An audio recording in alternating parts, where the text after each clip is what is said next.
This is Abe Friedtanzer from Awards Radar, and I'm so excited to be speaking with Chris Perfetti about Abbott Elementary. How are you, Chris? Hi, Abe. I'm great. How are you? Good, good. I want to start off by asking, do you feel bad for Jacob? So many people are making fun of him all the time, and I don't like it. What? Who would make fun of him? The other characters in the show. Yeah, I guess that's right. I don't feel bad for him. You know, I feel like one of the brilliant conceits of this character is that, his instincts and his environment are constantly in opposition with each other. And, as an actor, that's a fun thing to play, and that's all I'm really looking for is like what are the obstacles to this human being's life. And so yeah, I need people to make fun of him because when they stop, I would imagine there's nothing left to do there. I like that perspective. I mean, I think he and Janine are interesting because they both get made fun of a lot, and sometimes they make fun of each other to other people, but they also understand that there's some real value that they can offer.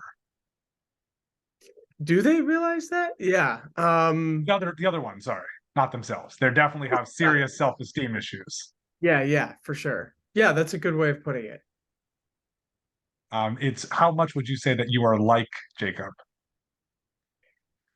I mean, I think for any actor, I think, no actor really wants to admit like how how much they are like who they're playing. And certainly, in TV and film, you have to, at the end of the day, bringing so much of yourself to a character in order for it to be believable. I think Quinta definitely saw something in me that I didn't necessarily see. um I think there are definitely ways in which we're similar, but no, I think I'm far less optimistic, and I would like to believe way more in control of my thoughts and emotions than Jacob is. Um, uh, and and I think I'm often cast as these kind of like brooding, complicated, darker figures, and so over the experience of working on this character for a very long time, which actors usually don't get to do, spend this much time with one person, I feel like I'm constantly reassessing that question and saying like, well, I've sort of been given permission here for Jacob to be me and for me to, work on this character as long as I am gonna sort of have to be Jacob. And so I think I'm probably way more similar to him than I would like to believe. But it's only season two, baby. I like that. I also, one of the things I like most about him is that he is occasionally aware of his place in the world, and that makes him very nervous. That he gets very worried when he looks around and sees, that he's one of the only white teachers, and that he's not sure how he's supposed to be whether he's supposed to be saying some things, and especially make people make references that he doesn't get, and he looks them up right there in front of that. What is it like to play that part of him?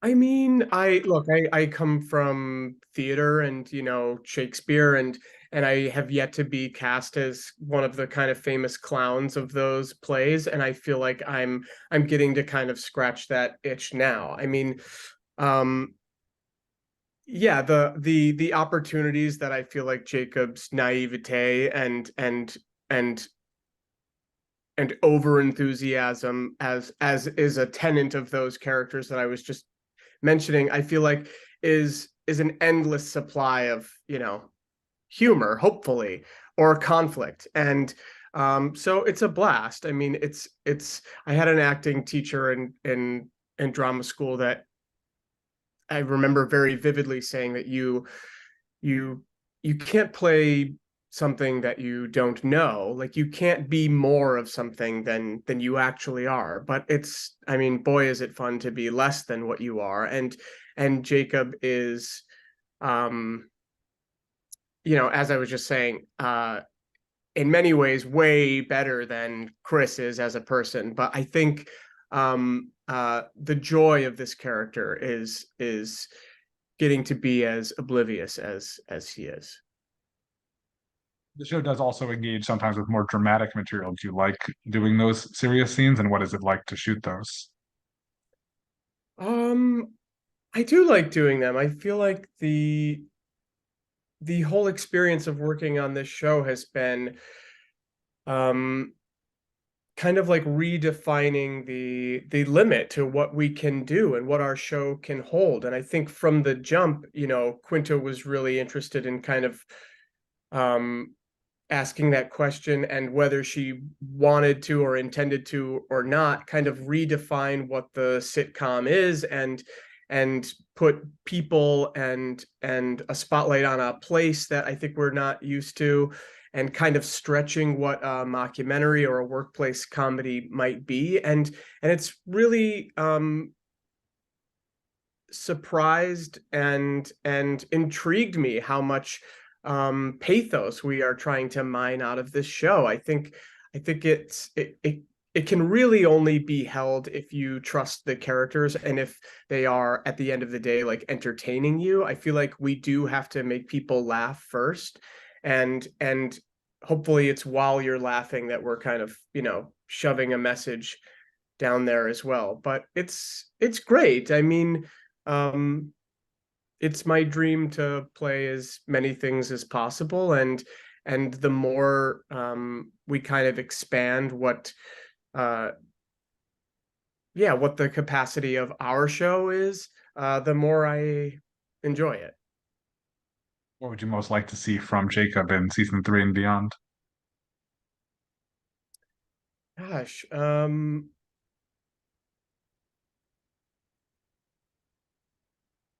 don't know. I'm hesitant to like fix Jacob's um woes and his anxieties and his fears. I feel like that is such an opportunity and a way in for me. And I also feel like it's the death of comedy. It's like the moment any of these characters start becoming better at their lives, um the show might just become infinitely more boring. But um I would definitely love to see Jacob challenged, and and I think we did quite a bit of that in season 2. And yeah, I think there's something really dangerous and possibly exciting about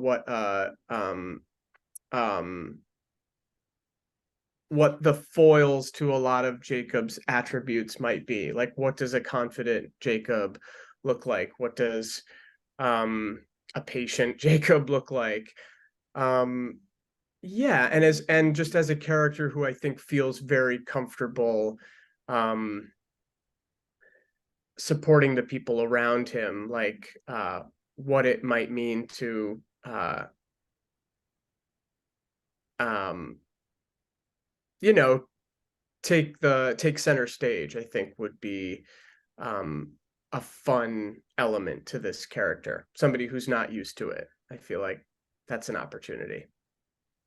I like that perspective. I don't think I had thought about it that way because I'm always, I'm rooting. I want him and I want Janine. I want them to like grow into themselves. But as you say, you have to be careful because if they're not who they are, then this is a very different show and it wouldn't be as interesting. It might be a little bit less awkward and uncomfortable, but who wants that, right? That's not what we're going for. Not me. Or is it? Who knows? What is the mood on set like, just with filming with all these other people? The mood on set is a true vibe. It's a gift. It's actually a fantastic place to go every day. And it's really only in the realization that you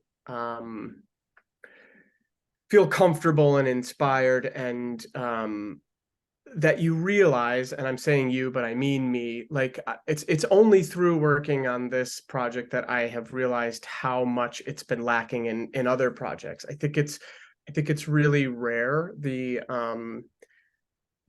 success, however you define that, of Abbott. And I guess I would define it by saying that I feel like there's a lot of really great elements firing on all cylinders in the same place. And Quinta has really set up a scenario that is led with love, and it's a really generous and kind of gorgeous place to just be. And I think that's been a recipe for some of our success.